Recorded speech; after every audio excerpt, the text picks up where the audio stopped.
కళ్లెదుటే సాగు భూమి దక్కకుండా పోతుంటే తట్టుకోలేకపోయిన రైతులు భూమిని దక్కించుకునేందుకు ప్రాణత్యాగానికి సిద్ధపడ్డారు. అనంతపురం జిల్లా మడకశిరలోని మెళవాయి వద్ద అధికారులు రైతుల మధ్య ఉద్రిక్త వాతావరణం చోటు చేసుకుంది. మడకశిర ప్రాంతం పూర్తిగా కర్ణాటక రాష్ట్రానికి ఆనుకుని ఉంది. కర్ణాటక రాష్ట్రంలోని మధుగిరి నుంచి పావగడ వరకు కేపీటీసీఎల్ 220 కేవీ హైపర్ విద్యుత్ తీగలు లాగుతున్నారు. ఆంధ్రప్రదేశ్ సరిహద్దులోని మెళవాయి గ్రామానికి చెందిన సుబహాన్ సాబ్ పొలంలో విద్యుత్ టవర్లు నిర్మిస్తున్నారు. పరిహారం చెల్లించిన తర్వాతే పనులు సాగాలని కొడుకు నబీ రసూల్తో కలిసి సుహబాన్ విద్యుత్ పనులు అడ్డగించే ప్రయత్నం చేశారు. విద్యుత్ తీగలు లాగుతున్న సమయంలో తండ్రి కొడుకులు ఇద్దరూ తీగలు పట్టుకుని పనులకు ఆటంకం కలిగించబోయారు. కనీసం సర్ది చెప్పే ప్రయత్నం చేయని సిబ్బంది పనులు చేసుకుంటూ పోయారు. ఈ క్రమంలో తండ్రి కొడుకులు 15 నిమిషాల పాటు తీగలకు వేలాడారు.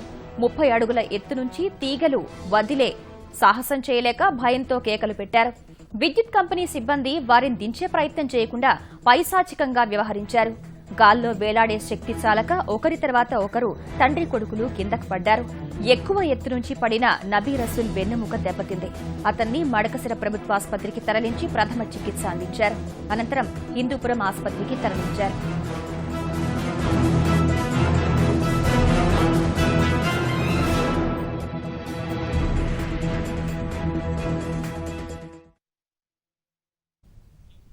కర్ణాటక విద్యుత్ అధికారులు గుత్తేదారుల కర్కసానికి బలైన రైతు వైద్యం చేయించుకునే స్తోమత లేక ఇంట్లో మంచానికే పరిమితమయ్యాడు. కనీసం మంచాన పడ్డ రైతును అధికారులు పరామర్శించలేదు. తనకు ఎకరా 80 సెంట్లు ఉండగా కేవలం 40 సెంట్లకు 90,000 మాత్రమే ఇచ్చారని రైతు తెలిపారు. కర్ణాటకలో 220 కేవీ లైన్ పొలాల్లో వెళ్తే ఎకరాకు 3 లక్షలు ఇచ్చారని, వివక్ష ఎందుకు చూపుతున్నారని ఆందోళన చేసినందుకు మమ్మల్ని తీగలకు వేలాడతీశారని బాధిత రైతు ఆవేదన వ్యక్తం చేశారు. కర్ణాటక విద్యుత్ లైన్ లాగుతున్నారు.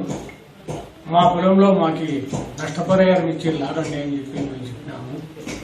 వాళ్ళు మా మాట వినలేక మా పైన దౌర్జన్యం చేసి లాగినారు. మేము వైర్లు పట్టుకున్నాము, లాగేసినారు. కింద పడి మా నా కొడుకు కొనూరు సాబ్ అని ఆయన నడిపెళ్ళిపోయింది. ఆయన్ని హాస్పిటల్లో చేసి సత్తపుట్టు మాత్రం పారేసి వదిలేసిపోయినారు. మా గురించి ఎవరు పట్టించుకోలేదు. గవర్నమెంట్ మాకు నష్టపరిహారం ఇచ్చి మాకు న్యాయం చేయాలని మేము కోరుతున్నాము. ఈటీవీ ఆంధ్రప్రదేశ్లో ప్రసారమైన ఈ ఘటనపై మంత్రి పల్లె రఘునాథ్ రెడ్డి స్పందించారు. రైతుల ప్రాణాలతో కర్ణాటక విద్యుత్ శాఖ చెలగాటంపై పల్లె ఆగ్రహం వ్యక్తం చేశారు. మెళవాయి రైతుల పట్ల కర్ణాటక అధికారుల తీరుపై మండిపడ్డారు.